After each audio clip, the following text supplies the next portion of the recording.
Okay, so I mean, what are we doing here? Okay.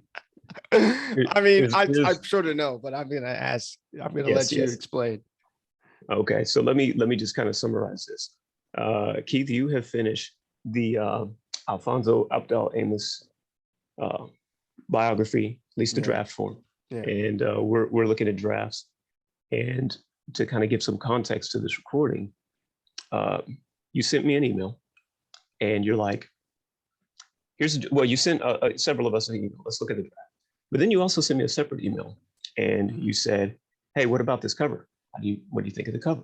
Yeah. And my reply was, the cover's cool for a standalone book, but now wait a minute, we're not doing standalone books, right? Price of Freedom Foundation is going to publish a whole series, and it's right about now that we got to get that publishing process down, because this is not going to be a matter of one writer writes one book.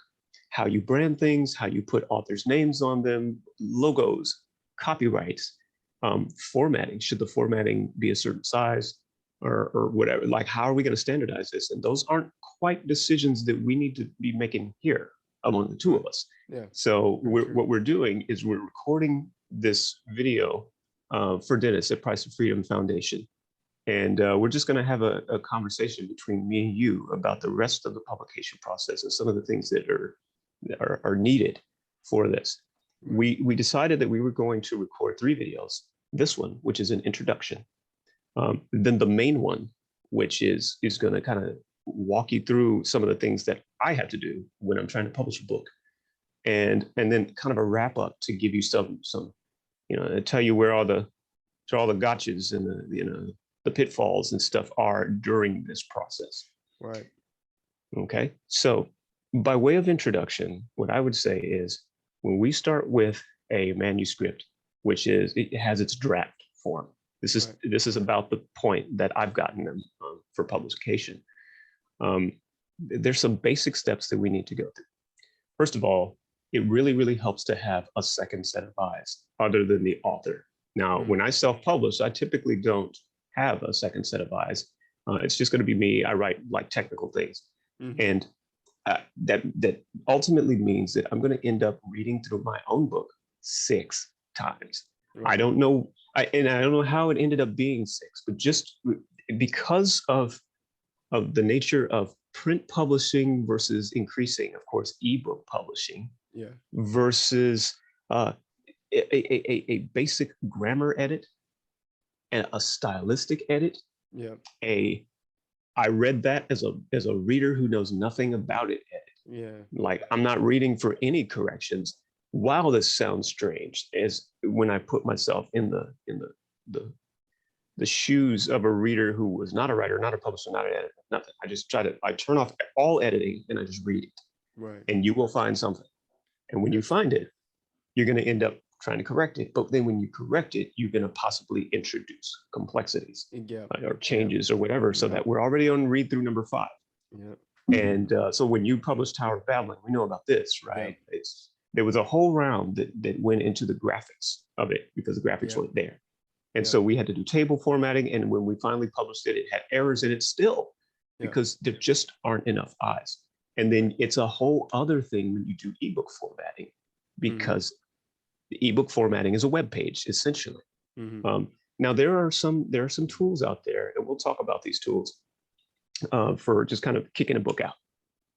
But if you're gonna consistently have an organization that sends out a kind of product, a kind of, and you don't want to just put it in the hands of, like a random reformatter, because you've got stuff that you want in terms of copyright and story and margins and everything, then we got to get control of this process. So that's the proofing step. And we'll go over that. Then there's the actual publishing and distribution step. There's ISBNs that we get. There is a distributor that we go to. You can go through Amazon as well, kind of directly. And when you consider how to publish and how to distribute, you really want to kind of think about your audience and think about how you want to ultimately administer your series. The benefits of Amazon are obvious in the visibility sense. Yeah, I mean, but in terms, yes, but in terms of the product control sense, we've been here. Exactly. Right? Yeah. Yeah. Amazon is I mean, your revenue, everything. It's you can log on to the KDS and see, you know, or KPS. I'm sorry, and see your stats, but it's really kind of invisible to you. Like, yes, it is. And Amazon is out for Amazon, and so you're thinking that you're going to put it out there, and yes, it is visible, but it's also visible in a huge ocean of stuff. It is, yeah. And so you kind of want to have at least a piece of it go through a distributor that you know how to control, and you know how to, like what you've done with the Sirius and Limbic audio, for example. You know, you got at least a hand on part of it, and you don't just throw it out there thinking, oh, big Amazon's going to promote me. No. Right. Yeah. So anyway, that's the distribution part.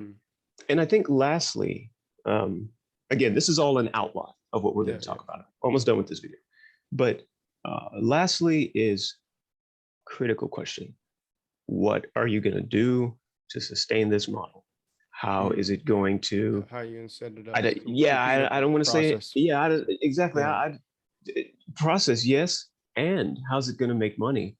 We're not trying to be profiteers or anything. But at the end of the day, if we take a long time to finish a book, and because I mean our publishing rate is about one a year. It's just me and you, right? One a year is not gonna really do it unless you write some kind of special thing that everybody keeps buying, right?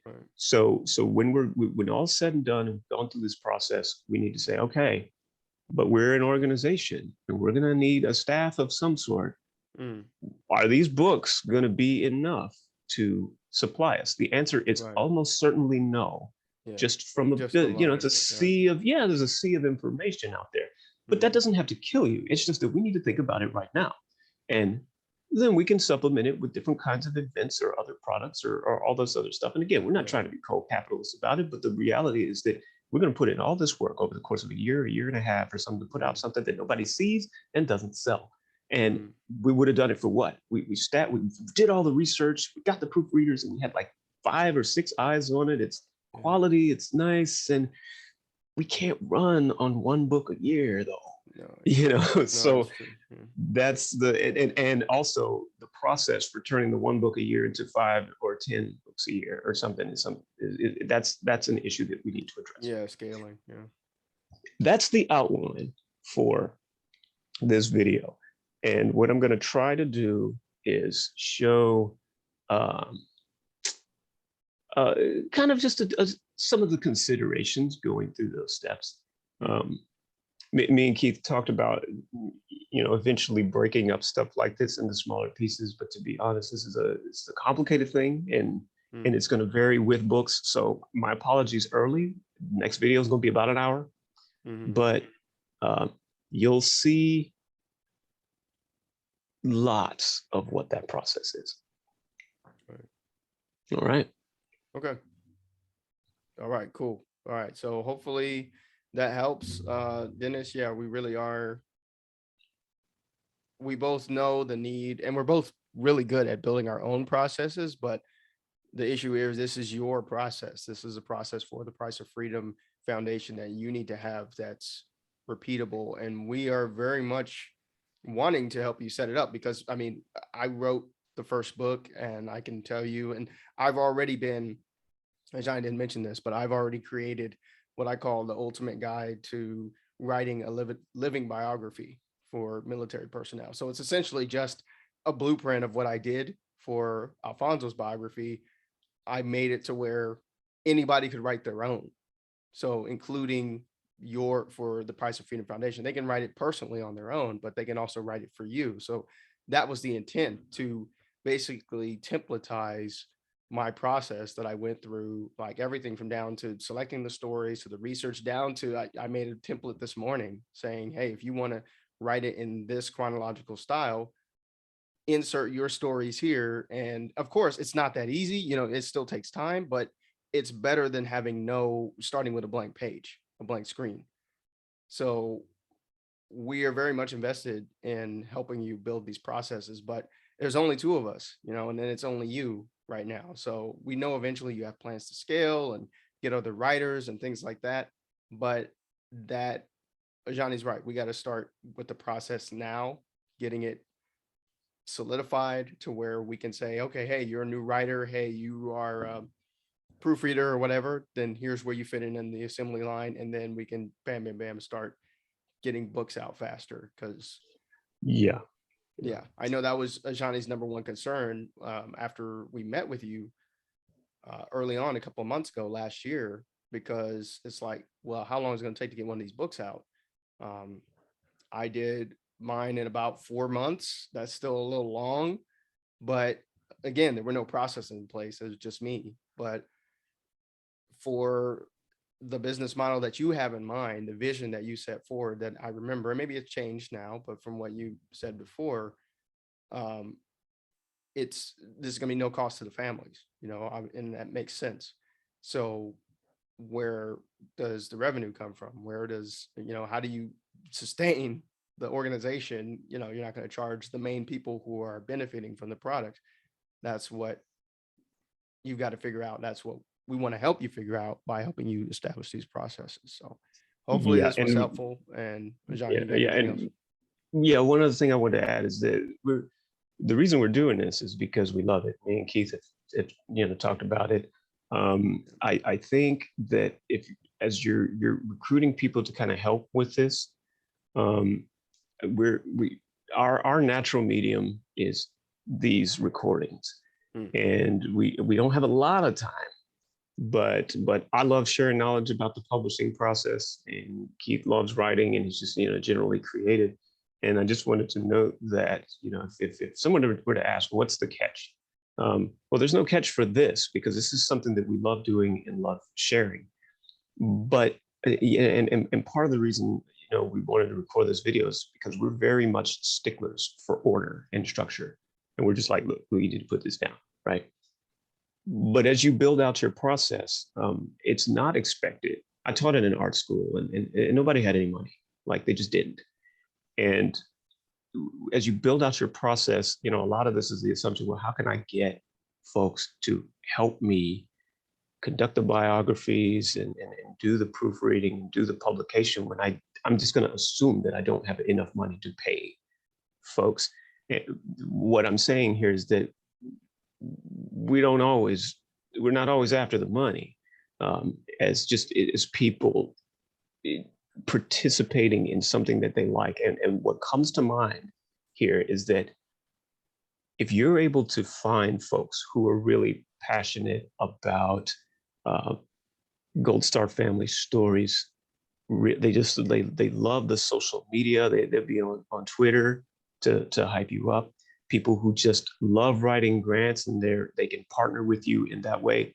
I'm thinking in the very beginning that may be a useful component of your business model to really build in. It's the assumption that we're gonna trade skills and passions in particular areas of the publication process in order to sustain these people. I don't know if not people, to sustain the business.